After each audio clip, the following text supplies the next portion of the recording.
Good evening. My name is David Maidman. I live at 1010 St. Andrew Street in New Westminster. I'd like to congratulate City Council of 1986 because in 1986 the City Council and staff decided that they didn't want parking on 10th Street in front of businesses because they didn't want to see New Westminster become suburbanized. Because suburbanization, isn't really the model that we should be chasing right now. And I think what's really amazing about that is I can imagine the howls of protests that they must have had to face, because what was the price of a liter of gas back then? Oil was gushing out of Saudi Arabia in those days. I mean, big pickup trucks were rolling off the assembly lines in General Motors. SUVs were the order of the day. Yet City Council had the vision to see that this wasn't the way to go, that they didn't want to see streets. They wanted to see more pedestrian and a livable, walkable city. And I think if anybody was out at Sapperton Days yesterday, or attended Car Free Days, any of the Car Free Days event in Vancouver in the Sunday before, I think what you're looking at is a vision of our future, of what streets could be and what they should be, is places once again for people. New Westminster is kind of a real bugbear for transportation issues in Metro Vancouver. And the reason for that is, let's face it, when New Westminster was built, nobody drove a car. You had a horse and buggy, you had a horse, you had electric streetcars, you had the river. That's how you got around. There was no reason to design a transportation system around the car. And at this late stage of the game, with a barrel of oil hitting, $139, and no end in sight of where it's going to go, because there is no more cheap oil. You can't just punch a hole in the ground and oil gushes out anymore. Jeb Clampett, I'm sorry, buddy, you missed that you missed that raccoon. You ain't going to hit oil, So those are sort of the things that you really have to start thinking about. And to say, the market will take care of it because as demand slows in the United States, the price of oil will go down. Well, I'll tell you right now, for every pickup truck that's coming off the road in the United States, 2 Tatas are going on the road in India or China.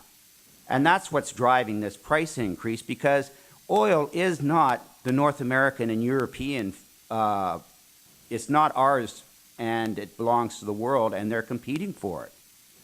So I would urge council to, really send this whole development back to the drawing board, because this is not the type of development we need near a SkyTrain station. I mean, you've been developing this city based on that, realizing that we need to densify, realizing that we need alternative transportation systems in terms of SkyTrain and transit. So I think for you to approve a development like this at this late stage of the game, I mean, you're really letting down your council colleagues in 1986 who really had to take the heat for saying no to parking on 10th Street. So that's all I can say, and I hope that you defeat this variance. Thank you very much. Are there any other speakers to this? Excuse me, Councillor McIntosh. Could I ask for a clarification from the staff about 1986, because there was parking on 10th Street? Oh, you were there? Yeah, I don't remember that. Well, this is what I don't quite understand from the delegation, because there's always been parking along there, and